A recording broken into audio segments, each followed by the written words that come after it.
Bismillahirrahmanirrahim. Assalamualaikum warahmatullahi wabarakatuh.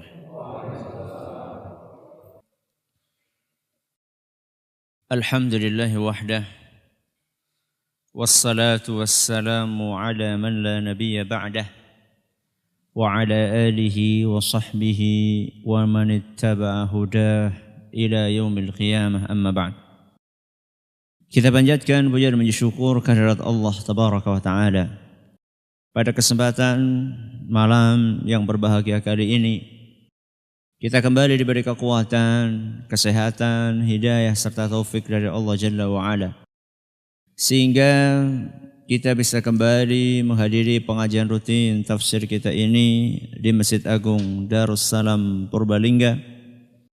Kita berharap semoga Allah Tabaraka wa Ta'ala berkenan untuk melimpahkan kepada kita semuanya ilmu yang bermanfaat, sehingga bisa kita amalkan sebagai bekal untuk menghadap kepada Allah Jalla wa Ala. Allahumma amin.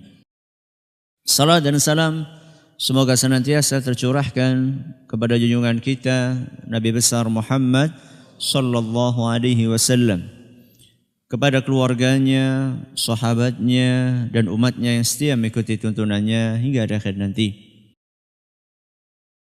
Seperti biasanya, sebelum kita memasuki materi kajian kali ini, kita akan membaca bersama surat yang mulia, surat Ad-Duha, untuk mengulangi hafalan kita dan juga membenarkan barangkali beberapa bacaan yang belum pas sesuai dengan ilmu tajwid.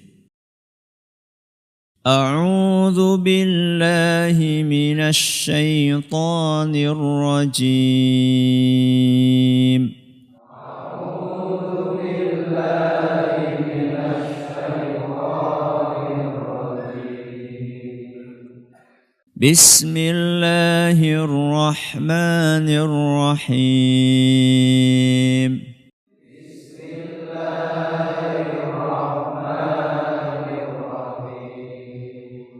Wadduha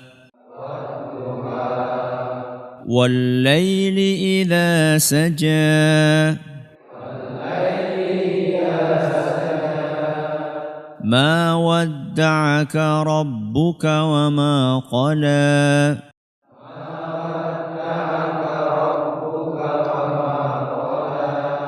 walal akhiratu khairul laka minal ula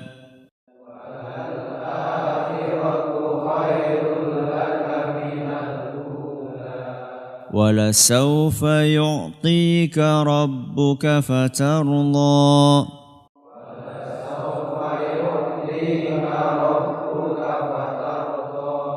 أَلَمْ يَجِدْكَ يَتِيمًا فَآوَى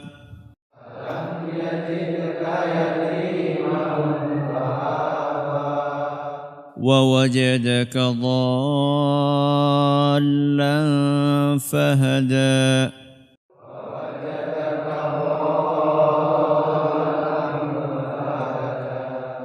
وَوَجَدَكَ عَائِلًا فَأَغْنَى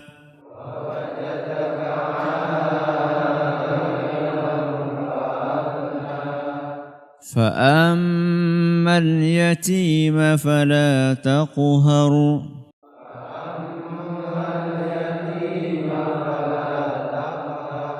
وَأَمَّا السَّائِلَ فَلَا تَنْهَرْ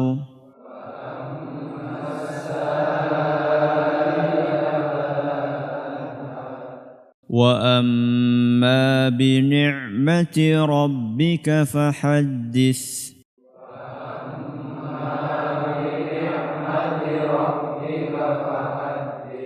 Para hadirin dan hadirat sekalian kami hormati, dan juga segenap pendengar Radio Insani 102,2 FM di Purbalingga, Purwokerto, Banjarnegara, Cilacap, Kebumen, Wonosobo dan sekitarnya.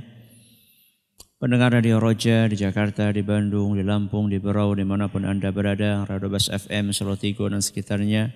Radio Al-Hikmah di Banyuwangi dan sekitarnya, radio kita di Cirebon dan sekitarnya, juga para pemirsa Roja TV dan juga Yufid TV yang semoga senantiasa dirahmati oleh Allah Azza wa Jalla. Ayat yang terakhir kita bahas, ayat keberapa? Ayat ke-9. Berarti hari ini kita akan memasuki ayat yang ke-10. Apa bunyinya? Wa ammas sa'ila fala tanhar. Dan terhadap orang yang minta, janganlah engkau mengherdiknya, jangan engkau membentaknya. Ayat yang ke-10 ini masih dalam silsilah perintah dari Allah kepada nabinya sallallahu alaihi wasallam untuk mensyukuri karunia yang Allah berikan kepada beliau. Jadi kemarin sudah kita sampaikan di dalam surat Ad-Duha ini ada 3 ayat isinya mengingatkan karunia Allah, dan ada 3 ayat isinya menjelaskan cara bersyukur kepada Allah. Kemarin sudah kita sampaikan bahwa 3 ayat yang isinya adalah peringatan dari Allah. Allah mengingatkan tentang karunia-Nya kepada kita, terutama kepada Nabi Muhammad SAW, adalah ada dalam ayat 6, 7, dan 8. Ini 3 ayat isinya adalah mengingatkan nabinya tentang karunia nikmat Allah. Adapun 3 ayat yang terakhir berikutnya, yaitu ayat yang ke-9, ke-10 dan ke-11, ini adalah isinya menjelaskan kepada Nabi SAW cara bersyukur atas nikmat-nikmat tersebut. Dan kemarin sudah kita sampaikan yang pertama, yaitu firman Allah Subhanahu wa taala, fa'ammal yatima fala taqhar. Janganlah berlaku sewenang-wenang terhadap anak yatim. Hari ini kita akan membahas cara syukur yang kedua di dalam mensyukuri nikmat Allah, yaitu dalam firman-Nya, wa ammas sa'ila fala tanhar. Adapun kepada para peminta, maka janganlah engkau membentaknya. Peminta di sini minta apa? Minta apa kira-kira? Makanan apa uang? Uang. Berarti kalau makanan boleh dibentak. Minta apa di sini maksudnya? Makanankah, uangkah? Apa ilmu? Ada enggak orang minta ilmu? Yang mana ini berarti? Semuanya? Betul, semuanya. Para ulama kita menafsirkan bahwa peminta yang dimaksud di sini as-sa'ila. Penafsiran yang pertama mengatakan maksudnya adalah minta materi alias pengemis. Materi di sini masuk di dalamnya uang, masuk di dalamnya makanan dan yang semisalnya, barang-barang, ya. Ini penafsiran yang pertama, yaitu pengemis. Jadi tidak boleh membentak pengemis. Adapun penafsiran yang kedua, maksud dari peminta di sini peminta ilmu. Berarti apa ini? Penanya. Kalau yang pertama pengemis, yang kedua apa? Penanya. Jadi orang yang tanya ilmu. Ini juga tidak boleh dibentak. Jadi enggak boleh membentak pengemis sama enggak boleh membentak penanya ilmu. Apa korelasinya sama syukur nikmat? Ya. Korelasinya antara tidak membentak peminta-minta dan pembentak penanya ilmu, membentak penanya ilmu, korelasinya ya, adalah bahwa kita ini semuanya dilahirkan dalam keadaan kaya dan pintar atau tidak? Tidak. Kita semuanya dilahirkan oleh Allah dalam keadaan tidak punya apa-apa, tidak punya ilmu, tidak punya kekayaan. Makanya di dalam surat An-Nahl ayat 78 Allah Subhanahu wa taala berfirman, "Wallahu akhrajakum min butuni ummahatikum." Allah mengeluarkan kalian dari perut ibu kalian, la ta'lamuna syai'an, dalam keadaan tidak tahu apa-apa. Ustaz, walaupun anaknya kiai Ustaz, walaupun kiai nih sekalipun, bukan anaknya kiai, walaupun kiainya sekalipun. Makanya belum pernah saya dengar cerita ada kiai lahir-lahir jadi tuing langsung kiai, enggak ada. Walaupun dosen, walaupun profesor, bahkan walaupun Rasulullah Sallallahu Alaihi Wasallam. Makanya ayat yang sebelumnya, wa wajadaka dhallan fahada. Allah temukan engkau wahai Muhammad dalam keadaan tidak tahu apa-apa. Siapa ini? Rasulullah SAW. Ya. Jadi kita semuanya lahir dalam keadaan tidak tahu apa-apa dan tidak punya apa-apa. Ya. Apa ada orang lahir mak brojol langsung nganggo apa? Apa ini namanya? Anting-anting? Gak ada. Yang sekarang punya Mercy, apa ujuk-ujuk lahir langsung weng keluar pakai apa? Mercy? Gak ada. Semuanya keluar dari perut ibunya dalam keadaan tidak punya apa-apa, tidak tahu apa-apa, alias fakir, miskin, dan maaf juga bodoh. Terus yang bikin pinter siapa? Allah. Yang bikin kaya siapa? Allah. Bagaimana cara mensyukuri karunia Allah tersebut? Ketika kita keluar dalam keadaan tidak tahu apa-apa, dikasih ilmu sama Allah. Tiap hari dikasih ilmu sama Allah sampai jadi pintar, sampai jadi dosen, sampai jadi kiai, sampai jadi ustadz, sampai jadi guru, sampai jadi profesor.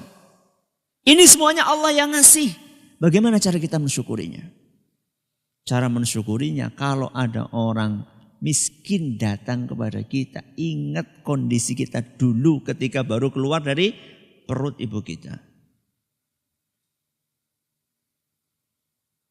Begitu pula orang yang pinter, ketika ada orang datang kepada dia tanya nggak tahu apa-apa, tanya sama jenengan, jangan jenengan bentak.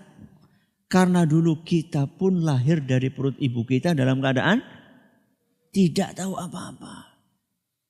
Sekarang Masya Allah baca Qur'annya, Masya Allah bagus. Tahu-tahu ada orang datang, Pak tolonglah aku diwarai maca Qur'an. Jajar, waca Al-Fatihah. Kayak gitu bisa. Wis seminggu, orang bisa-bisa salah terus. Saya ingat dulu ketika baru awal-awal kuliah di Madinah, belajar khatam benar surat Al-Fatihah. Kalau enggak salah sekitar 2 bulan. Saben dina sinau. Salah baik. 2 bulan.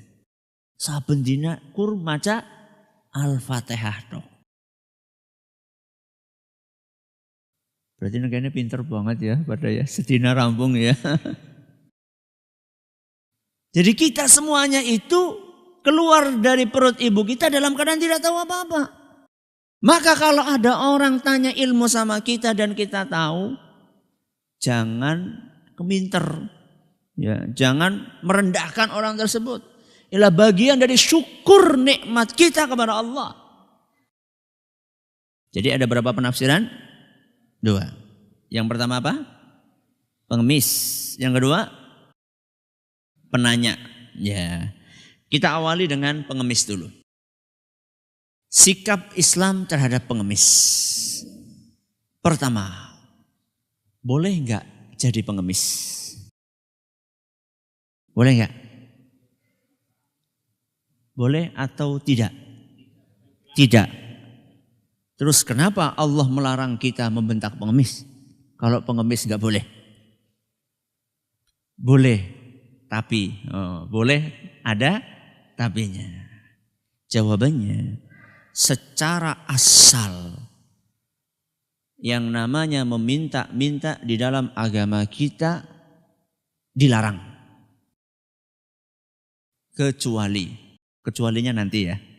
Kecualinya nanti. Secara asal minta-minta mengemis di dalam agama kita tidak boleh. Dalilnya apa Ustaz?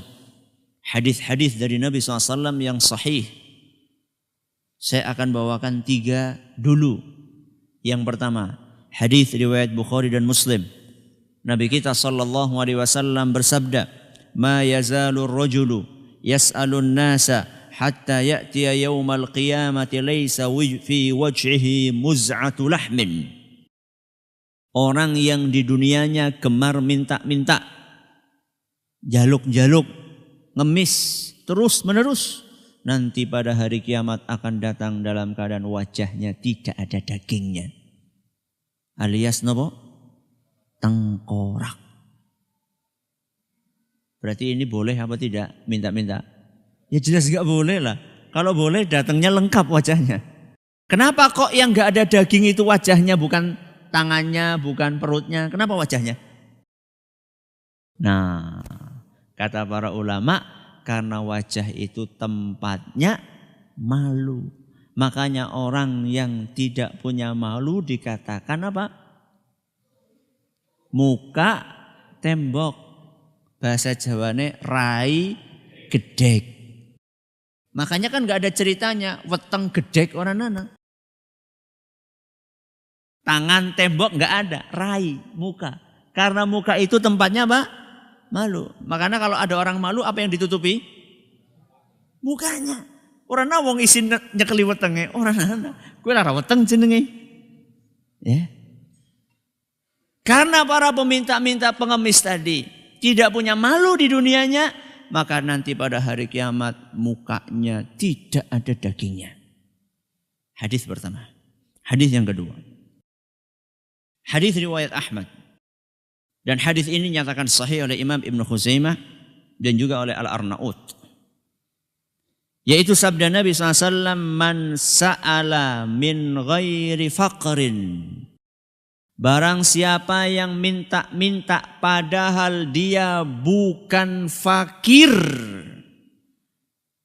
Barang siapa minta-minta padahal dia bukan fakir, faka'annama ya'kulul jamra.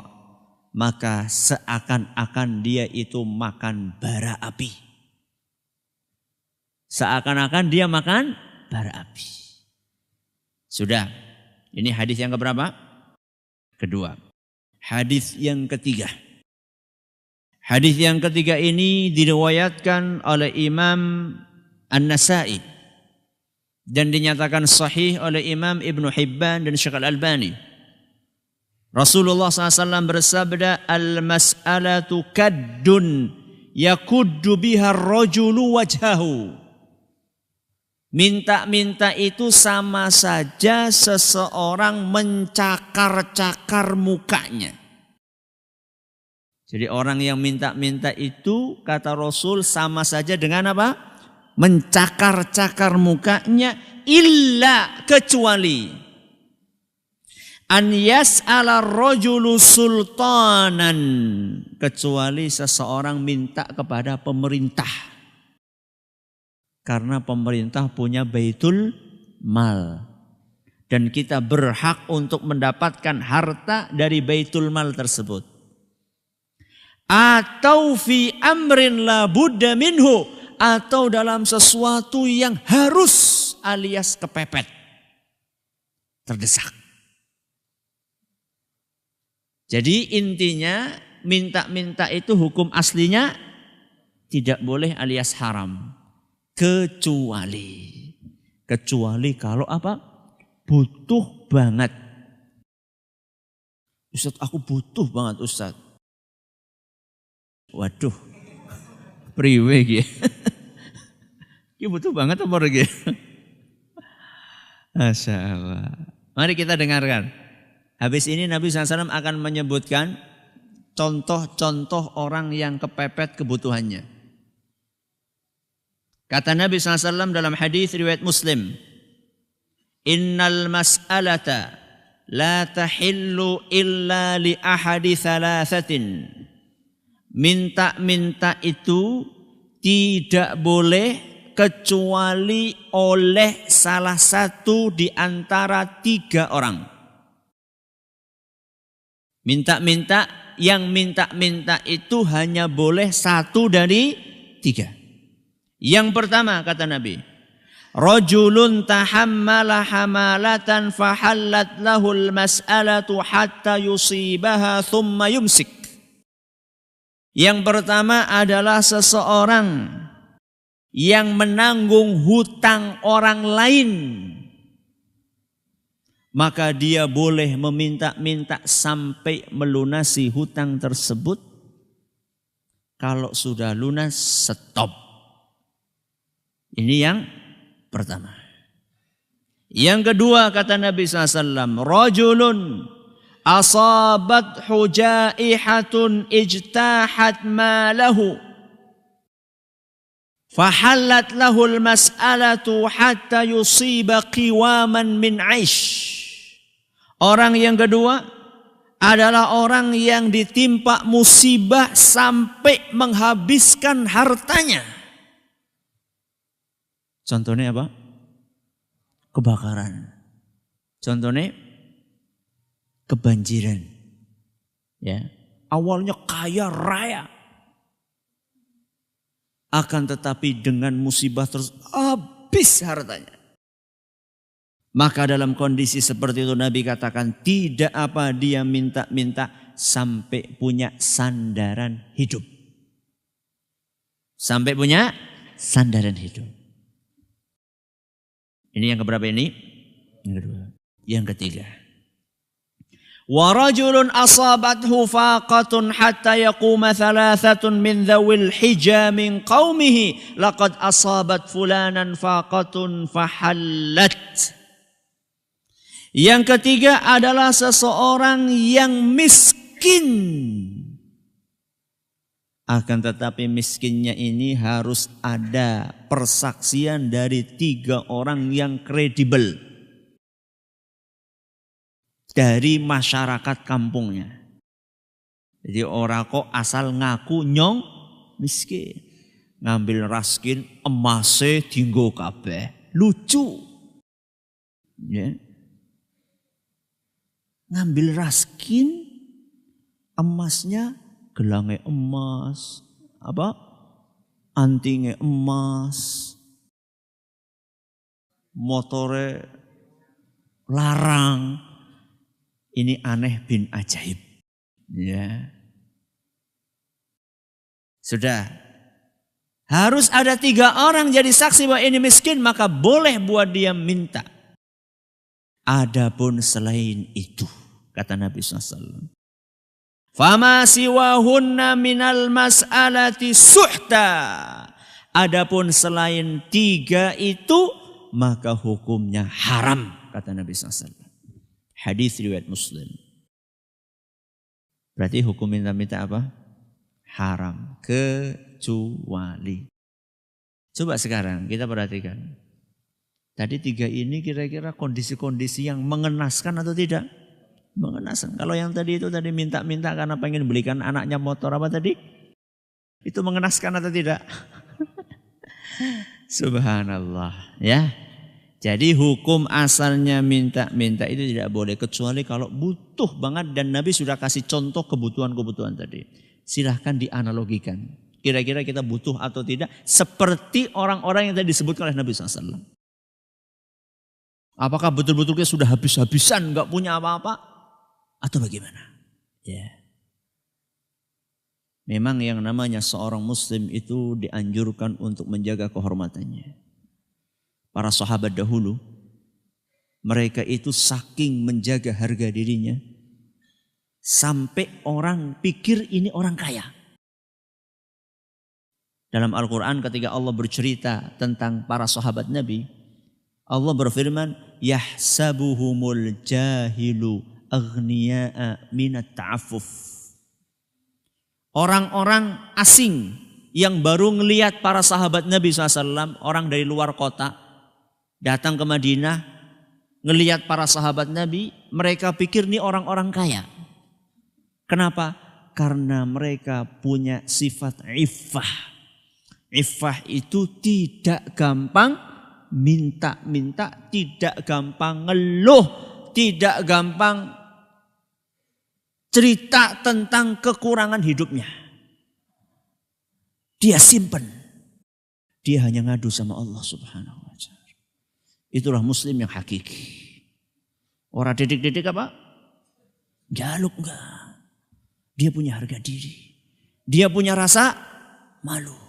Ya.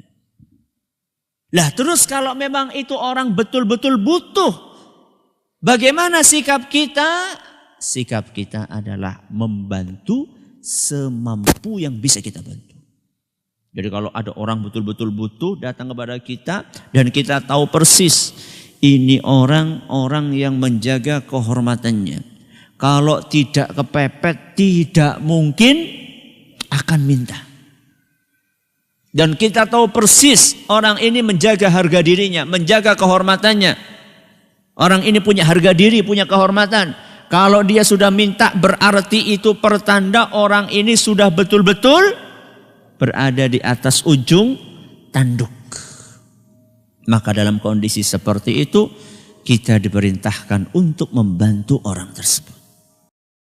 Rasulullah sallallahu alaihi wasallam diceritakan oleh Jabir ibnu Abdullah radhiyallahu anhu, salah seorang sahabat beliau. Ma su'ila Rasulullah sallallahu alaihi wasallam syai'an qat faqala la. Rasulullah SAW tidak pernah dimintai sesuatu pun dan beliau mengatakan tidak. Hadis riwayat Bukhari Muslim. Jadi Nabi itu setiap dimintai mesti ngasih. Kemarin sudah kita kasih contoh. Apa itu? Baju baru. Baju baru. Dan Nabi butuh baju itu. Ada orang minta, kasih sama Nabi SAW. Karena Nabi tahu ini orang butuh. Maka dikasih sama Nabi SAW.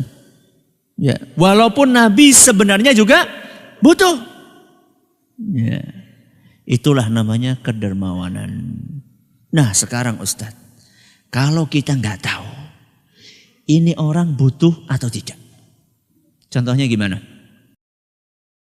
Contohnya di lampu merah. Contohnya di lampu merah. Banyak nggak orang minta-minta? Banyak. Kita di mobil, tok tok tok. Kita di motor, tok tok tok. Atau orang di depan masjid. Biasanya habis pengajian rame pada apa? Minta-minta. Atau setelah Jumatan. Atau di bulan Ramadan. Ramadan ini bulan apa? Bulan berkah. Banyak orang minta-minta. Itu bagaimana Ustaz? Pertama kita perlu tahu bahwa tidak setiap orang itu butuh. Tidak setiap orang-orang itu butuh. Alias tidak setiap orang-orang itu minta karena kepepet. Ini yang pertama harus kita ketahui. Tidak setiap, berarti ada yang butuh. Buktinya apa Ustaz? Buktinya beberapa instansi melakukan penelitian, ya, ternyata tidak sedikit instansi sebutlah Dinas Sosial Jakarta Selatan. Dinas Sosial Jakarta Selatan dalam sebuah surveinya mereka meneliti bahwa rata-rata para pengemis di Jakarta penghasilannya dalam satu hari itu 750.000 sampai 1 juta. Dalam satu hari. Berarti sebulan berapa? 30 juta. Ngalah-ngalahi manajer. Manajer paling 12 juta, 20 juta. Ini 30 juta satu bulan. Dan survei dari tim dompet du'afa menyebutkan bahwa sebagian, enggak semuanya, tapi cukup banyak kayaknya. Sebagian dari para pengemis itu ternyata diorganisir oleh sindikat tertentu. Setiap pagi di drop ke pos-pos tadi, nanti malamnya dijemput. Ya mesti ada setoran lah, masa enggak setoran. Dan ternyata belum sampai di situ, belum selesai sampai di situ. Di beberapa kota-kota besar, ini lagi bicara tentang Jakarta, pengemisnya itu banyak yang bukan penduduk situ. Mereka datang dari daerah-daerah yang ternyata di daerahnya itu mereka adalah orang-orang yang berada memiliki aset tanah dan rumah. Ya pinjang bisa bayangkan sebulan bira mau 30 juta. Berarti sudah bisa beli aset tanah di sini, sampai ke kota apa? Minta-minta. Tapi tidak semuanya kayak gitu. Nah, kalau kita nggak tahu gimana Ustaz? Ini orang termasuk sindikat, gerombolan si berat, atau bukan? Kalau kita nggak tahu bagaimana Ustaz? Kata sebagian ulama, coba dikira-kira. Kata mereka apa? Dikira-kira tampangnya tampang butuh apa ora? Tapi mereka orang pinter ya. Ya. Actingnya itu loh sampai kelihatannya cuma kakinya satu, ternyata dilipat. Ya. Berarti selama 1 harian itu nahan, dan ada yang bawa bayi gitu kan. Heran juga ya, bisa berjam-jam bayi itu tidur. Katanya dikasih obat tidur dosis tinggi. Sehingga kalau setiap hari digitukan bisa mati itu bayi. Subhanallah. Kita nggak tahu Ustaz gimana ini. Kalau kita nggak tahu kata para ulama, coba diperkirakan. Kira-kira ini orang ini betul-betul butuh. Kalau orang sudah kelihatan dari fisiknya renta, tua, renta, ya, dan cacatnya memang betul-betul kelihatan cacat, ya. Bisa kita lihat dengan mata kepala kita sendiri.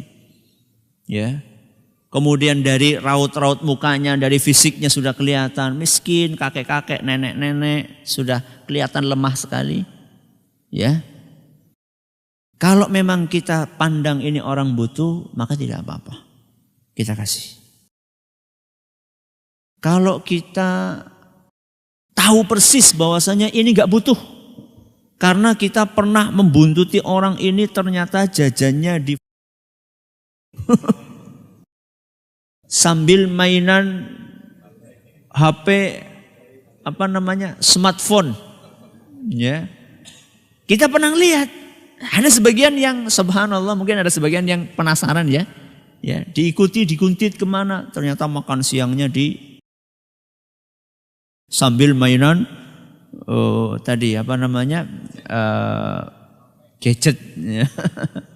Wah, ini kebangetan. Kalau seperti itu maka nggak usah dikasih. Ya. Nah, kalau misalnya kita ragu-ragu Ustaz, kita ragu-ragu, ini sebenarnya butuh atau tidak? Ya. Kalau kita kasih pun tidak apa-apa, nggak dikasih juga nggak apa-apa. Itu kalau apa? Ragu-ragu.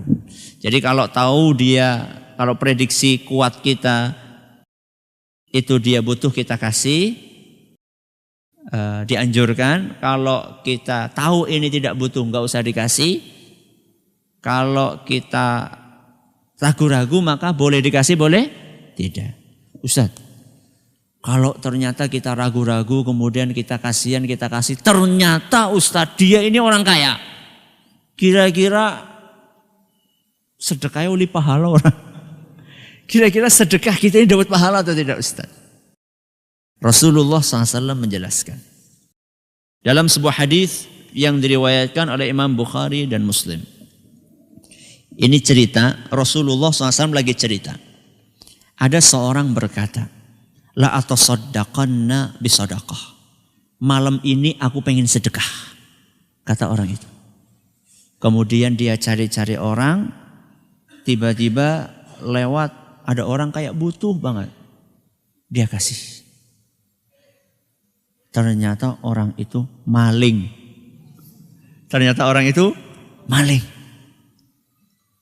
Akhirnya besok jadi obrolan di kota itu, semalam ada orang sedekah kepada maling. Dia bilang, aduh alhamdulillah, kepremaning. Akhirnya dia bilang, pokoknya malam ini, malam kedua saya pengen sedekah lagi. Akhirnya dia keliling nyari, ternyata lewat ada seorang wanita, kelihatan kayak butuh gitu. Dia kasih. Ternyata wanita itu pelacur WTS. Akhirnya besoknya heboh, semalam ada WTS dikasih sedekah. Akhirnya ya Allah. Akhirnya orang itu mengatakan, pokoknya malam yang ketiga ini aku pengen sedekah lagi. Akhirnya dia cari ketemu ada orang kasih sedekah. Ternyata orang itu orang kaya. Besoknya rame lagi di kota itu. Semalam orang kaya dikasih sedekah, subhanallah. 3 malam berturut-turut salah sasaran. Di akhir hadis Rasulullah sallallahu alaihi wasallam bersabda bahwa orang tadi dihadapkan ke hadapan Allah nanti pada hari kiamat. Kemudian dikatakan kepada orang tersebut, amma sadaqatuka ala sarikin fala'allahu an yasta'iffa an sariqatihi. Adapun sedekah yang terlanjur engkau berikan kepada maling itu, siapa tahu maling tersebut malam itu enggak jadi nyuri karena sudah dapat sedekah. Berarti ente sudah bantu dia tidak nyuri. Lah, yang pelacur. Wa amma zaniyatu fala'allaha an tasta'iffa an zinaha. Adapun si pelacur itu siapa tahu kamu kasih sedekah dia enggak jadi mangkal, wis oli duit. Enggak jadi zina. Lah terus yang kaya.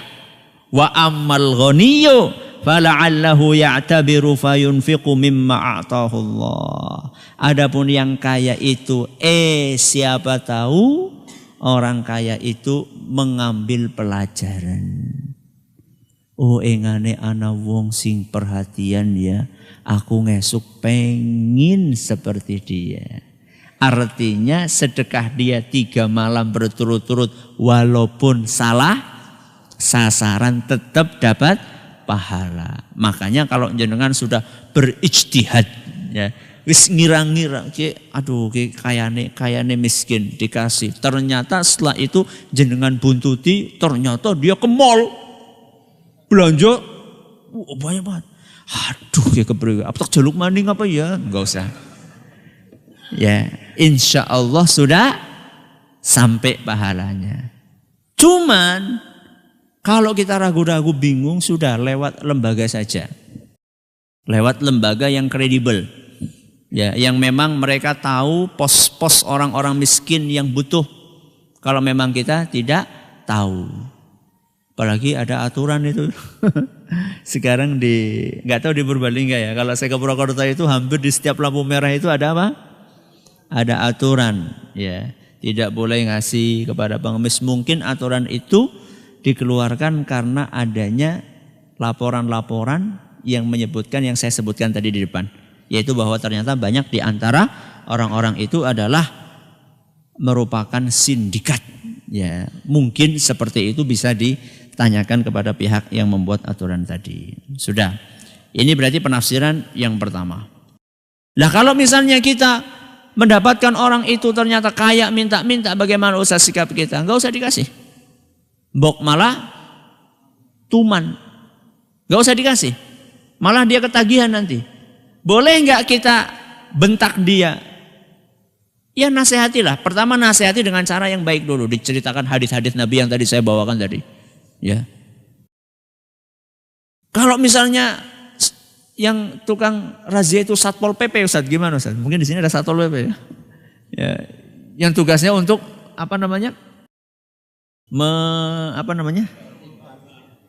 menggaruk. Menggaruk itu para pengemis. Gimana lembut-lembut Ustaz? Kadang-kadang sulit juga, harus ditarik-tarikan. Ya kalau memang kondisi terpaksa ya tidak apa-apa. Kata sebagian ulama seperti kata Syekh Utsaimin. Kata Syekh Utsaimin, kalau memang terpaksa harus pakai cara ketegasan atau malah agak keras, tidak apa-apa. Kalau memang kondisinya mendesak. Tapi aslinya kita tidak boleh membentak. Sudah. Ini penafsiran yang pertama yaitu pengemis. Penafsiran yang kedua apa tadi? Penanya. Ya, penanya ilmu agama. Sikap kita yang benar ketika ada orang yang bertanya kepada kita dan kita tahu, maka tidak boleh kita sembunyikan. Karena itulah perjanjian kita dengan Allah Subhanahu wa taala. Di dalam Al-Qur'an surat Ali Imran ayat 187. Dalam surat Ali Imran ayat 187 Allah Subhanahu wa taala berfirman, "Wa idz akhadallahu mitsaqal ladzina utul kitab." Ingatlah ketika Allah mengambil perjanjian dari orang-orang yang mendapatkan karunia kitab. La tubayyinunnahu lin-nasi wa la taktumunah. Perjanjian itu berisi kalian wajib menjelaskan isi dari Alkitab tersebut dan kalian tidak boleh menyembunyikannya. Habis? Jadi ini kewajiban kita. Makanya kalau ada orang ada orang apa? Tanya, nggak boleh dibentak. Jawab apa adanya. Dan dijawab dengan lembut. Karena orang bertanya itu dia paham bahwa yang ditanya ini lebih tinggi. Kalau dihardik, dibentak itu ngeper. Nanti malah nggak konsentrasi. Ya, makanya kalau ada orang tanya dijawab dengan baik, dengan cara yang sopan. Apalagi kita tahu persis dia ini butuh ilmu. Kecuali kalau kita tahu ini orang keras kepala, maka nggak apa-apa kita kasih sedikit sentilan supaya dia kapok dengan cara yang baik tentunya. Ini yang dapat kami sampaikan. Terima kasih atas perhatiannya, mohon atas segala kekurangannya. Semoga bermanfaat buat kita semuanya. Kita tutup dengan membaca Subhanakallahumma wa bihamdika asyhadu an la ilaha illa anta astaghfiruka wa atubu ilaik. Assalamualaikum warahmatullahi wabarakatuh. Jangan lupa untuk subscribe dan share bila kajian ini dirasa bermanfaat.